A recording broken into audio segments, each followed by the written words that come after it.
Hey friends, let's break down the upcoming week when there will be a full moon in Capricorn. A full moon that's going to shake everything up. Why will it shake things up? Because here, a very intense Earth energy comes into play, and on top of that, it's amplified by the South Node. The node that says, use the strength and potential of your past achievements, get in touch with old partners, reconnect, even with your ex, so that. This full moon is all about resolving material and financial issues. It suggests that there are treasures, resources, or some opportunities buried in the past, and you just need to really dig in with a shovel and work hard to uncover them. In fact, working with a shovel isn't even a metaphor here, it could very well be literal, because Mars in Virgo is strongly activated, and Mars in Virgo loves physical labor. You can't drag this Mars out of the gym, it's all about that active, physical hustle. And throughout this week, a lot of work is going to get done. Yes, in some cases this work will be connected to being invited back to an old job. I'm already so fed up with that work, but there are some material, tangible, financial opportunities coming from it. So, this week is basically telling you not to write off the past. At the same time, it's important to understand what's happening in the sky right now. The node of the past is currently in Virgo, a very material, rational, and inventive sign, a sign that symbolizes intellectual work. And this week, you might get invited back into those areas you were previously connected with, an old design bureau, some old accounting work, anywhere you need to deal with numbers. At the same time, the node of the future is now in Pisces, the sign that speaks of new emotions, feelings, and experiences. The node of the future will be activated on the 14th or 15th, so basically in about a week.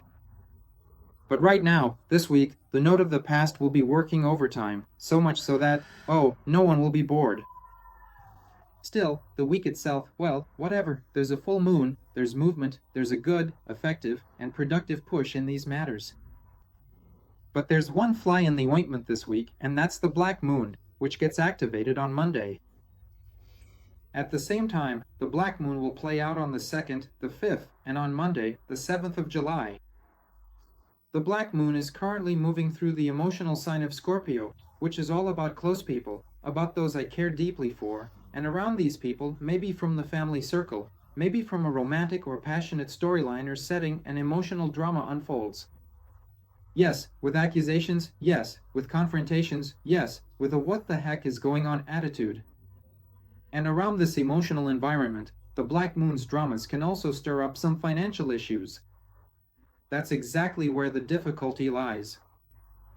Monday, in particular, is a temptation to get involved in some kind of financial matter or negotiations with clients, where the client appeals and manipulates specifically through emotions, like, don't you need a son-in-law?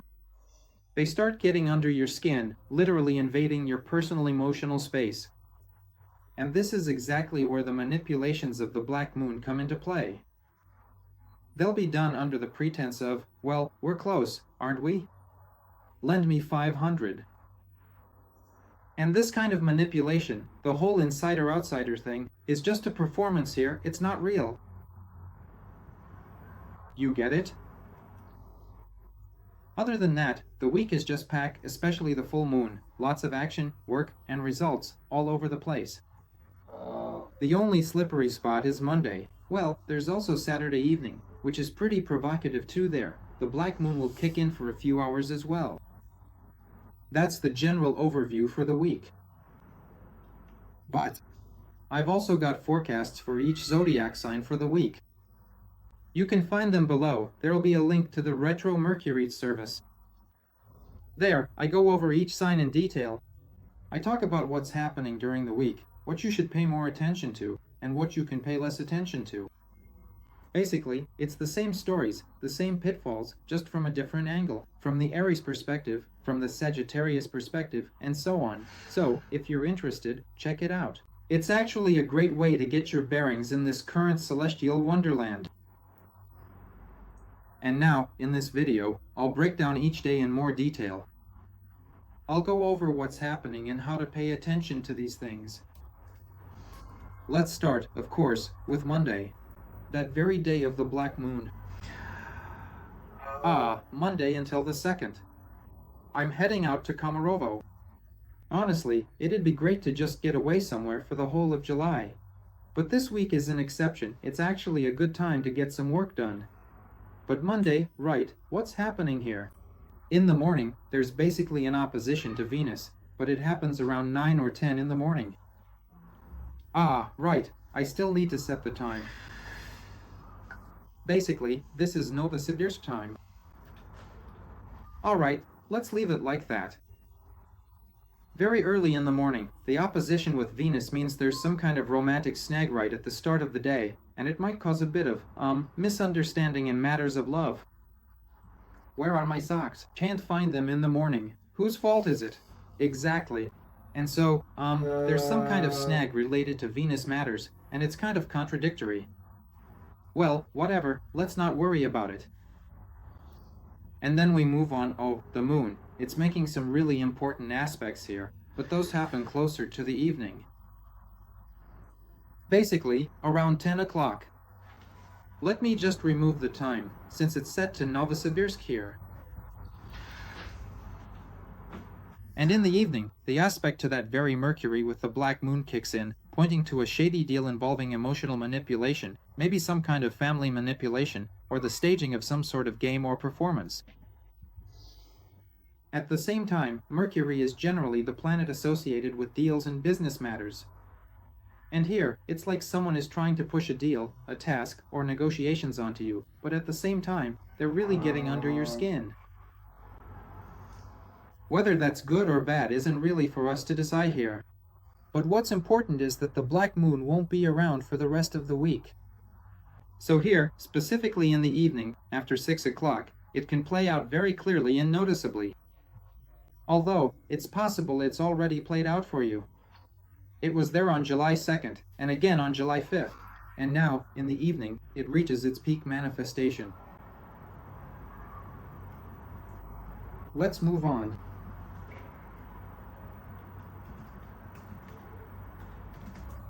On July 8th, the moon is in the sign of Sagittarius. It's in a pretty positive mood. It's inspired, joyful, and happy. Basically, the mood is ha ha ha, ho ho ho, off we go. That's Sagittarius optimism, where your eyes are covered by some joyful, euphoric vision. And really, the whole vibe of Tuesday, and even into Wednesday, is all about this feeling that life is a good thing. And, well, if you notice it, unless, of course, you've been in total stress for the past decade. Actually, the ability to relax, and honestly, I think this is the most important thing you can do at the end of June and in July, is to give yourself time to rest somewhere. Just totally forget about everything. This is especially important for those who usually work hard in the mornings and evenings, because there's a major planetary shift happening. This week, Uranus moves into Gemini, starting its new 7-year cycle. Saturn and Neptune have also entered new multi-year cycles there. But usually, all this restructuring plays out in such a way that all the old supports are lost, and it takes time to find and settle into the new ones, whether that's new routines, work, or other things. So it's completely normal that many of us feel out of sorts. But how do you pull yourself together? That's exactly why the topic of rest, relaxing and taking a break, is so important. But this week, it won't be easy to get much rest. But honestly, Tuesday is a pretty good day to not push yourself too hard and just let yourself relax a bit. Luckily, after that, on Wednesday evening, Thursday, and Friday, you'll get so much done that it'll make up for what you couldn't accomplish in a week or two. So here, it's better to save up your energy and try to enjoy life, at least in those areas where you can. Like, buy a big cake and just eat so much that you can't even remember getting up. That's what Tuesday is like. And an important part of Tuesday is that the moon gets stuck here between the node of the past and the node of the future. Usually, this symbolizes a lot of hustle and bustle in your affairs. This happens around 5 o'clock Moscow time. Ah, there it is, the moon. And here it gets stuck, with one aspect to the node of the past and another aspect to the node of the future. Usually, this means I urgently need to be over there, should have been there 2 hours ago, and here too. I should have already been here, like an hour ago. And this feeling of being pulled in different directions is really nerve-wracking. So it's better to just forget about everything. Don't care about anyone, and success will come your way. Just let everyone go.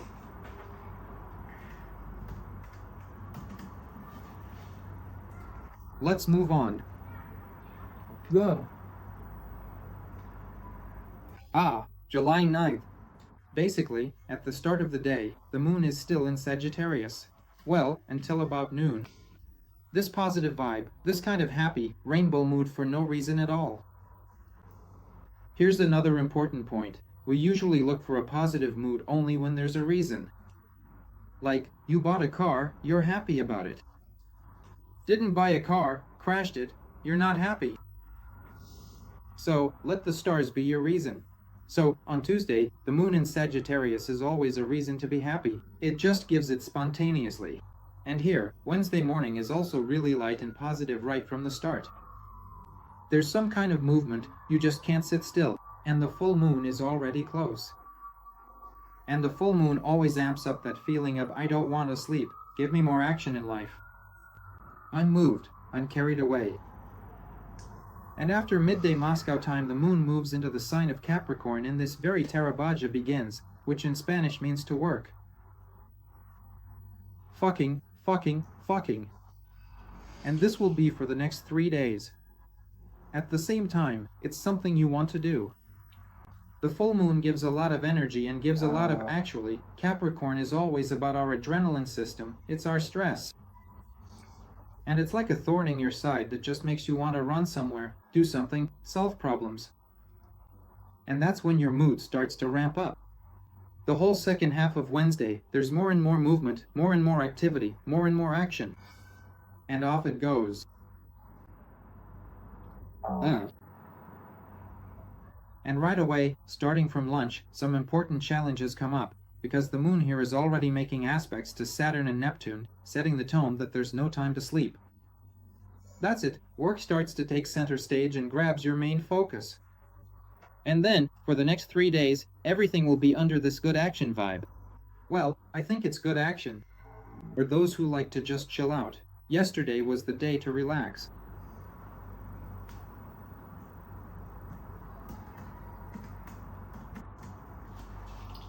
Thursday, July 10th.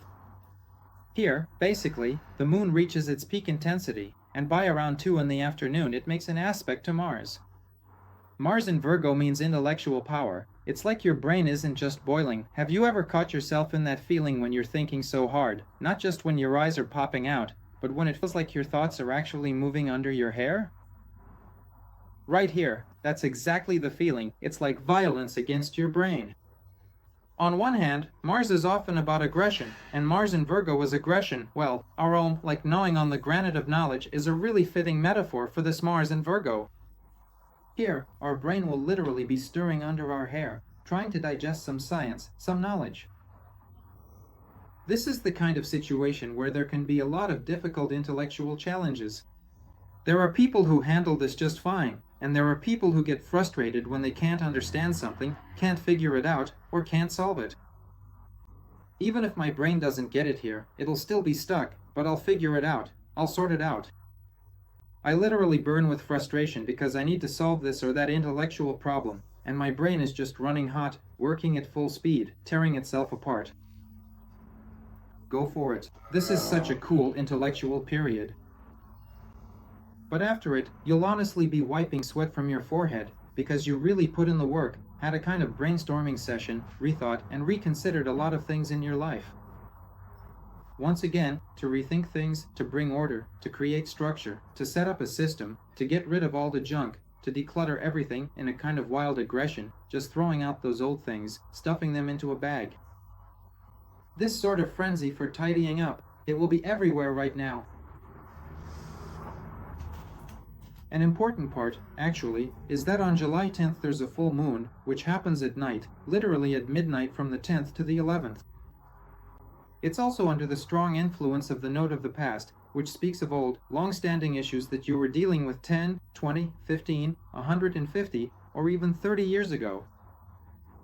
Maybe Duncan MacLeod is watching me, who's already in his 3rd century.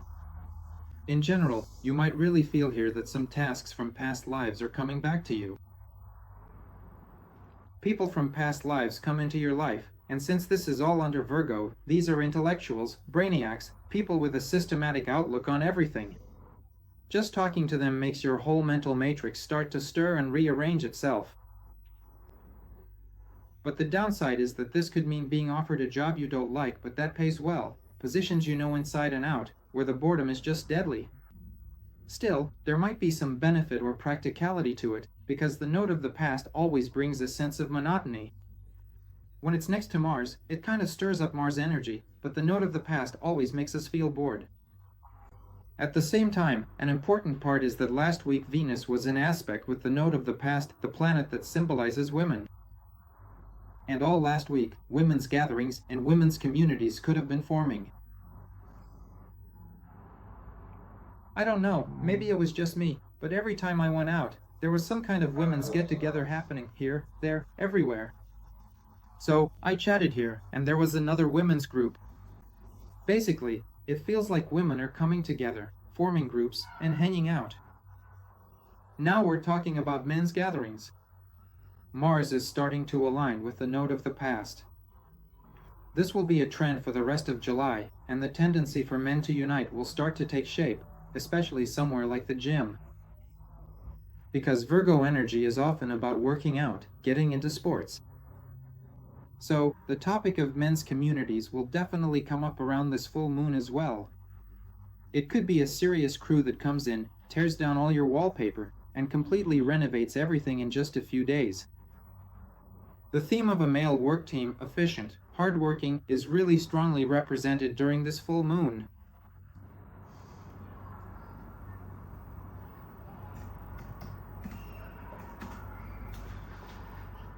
Actually, the full moon happens during the night, somewhere right between 11 and 12.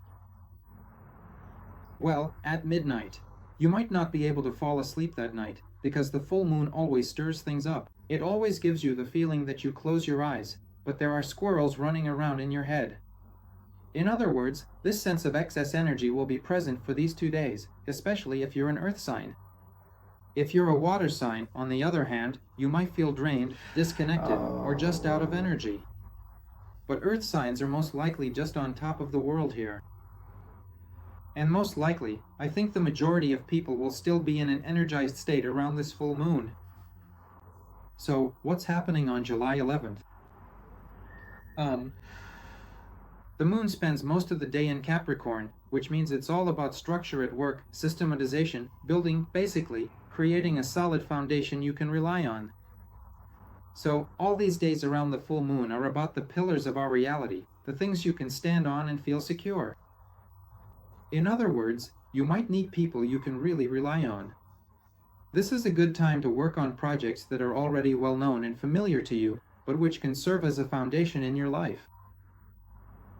And this foundation will most likely come to you from somewhere in your past. Alright, but the main point here isn't even that. The most important thing is that around 10 in the evening Moscow time, so basically on the night from Friday to Saturday, the moon starts making its first aspect to Uranus in Aquarius, to that very Uranus which, for the next 7 years, will begin moving through Gemini and will create a completely new reality, primarily in the realm of relationships, but also in the areas of learning and business. In other words, this is a complete game changer. The game is changing, the rules of the game are changing, and reality will never be the same. At the same time, Uranus will fully reveal itself in August, when Mars also moves into the air element, and together with Uranus, they'll really turn up the heat in August. They'll just blow everyone away. But for now, this is just the first warning sign. On the night from Friday to Saturday, this Uranus in Gemini gets activated. It might suddenly bring a sense of lightness, as if you've exhaled, and life offers a completely new, fresh perspective on how to move forward.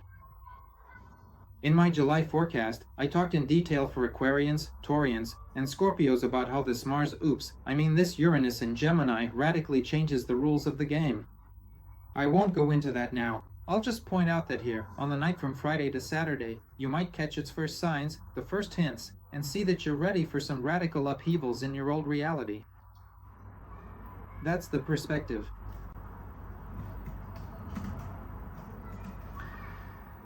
Saturday, July 12th. The moon is moving through Aquarius, inviting socializing and hanging out. At the same time, the most important thing is that the moon makes an aspect to Venus in the morning, up until about noon Moscow time. It's just pleasant communication thanks to Venus, nice people, a nice atmosphere, a pleasant trip, everything is simply enjoyable. And most importantly, it also has a strong intellectual, educational, and instructive quality. But it lasts exactly like in the story of Cinderella. That's until 12 noon. After 12, a different story begins. Closer to the evening, an opposition with Mercury forms, which basically says, I don't understand you. You left, I stayed. Ugh, go deal with it yourselves. In other words, there's a theme of distancing and people being separated. At the same time, during the day, there's also a provocation triggered by the black moon. It gets activated around 5 o'clock Moscow time. The black moon in Scorpio latches on, bringing up some jealous moments. So, the second half of Saturday, in many ways, has a bit of a whiff of irrationality. And closer to Saturday evening, it's possible that everyone will just want to be on their own. Basically, the tendency is not to agree, not to go anywhere, just to refuse everything. That's the kind of mood for Saturday evening, so keep that in mind. So, don't plan any important negotiations for that time. Although, honestly, who even has important negotiations on a Saturday? On Sunday, July 13th, we have the moon in Aquarius here, parties, trips, community. Everything feels pretty easy, with a pleasant mood, lots of goodwill, lots of lightness, nothing tense. All in all, life is good and it feels good to be alive. And that's basically the mood that carries through the whole day. I wouldn't expect any major shifts in mood from this day. It's Sunday, a summer Sunday, spend it with a group of pleasant people. That's the main advice for the day. That's all from me. Again, if you need breakdowns by zodiac sign, you can find them below. There's a link under the video. And there, everything is laid out by sign. You have the option to subscribe for several months and receive these forecasts regularly. That's all from me. Bye. This was Pavel Chudinov. Have a great week.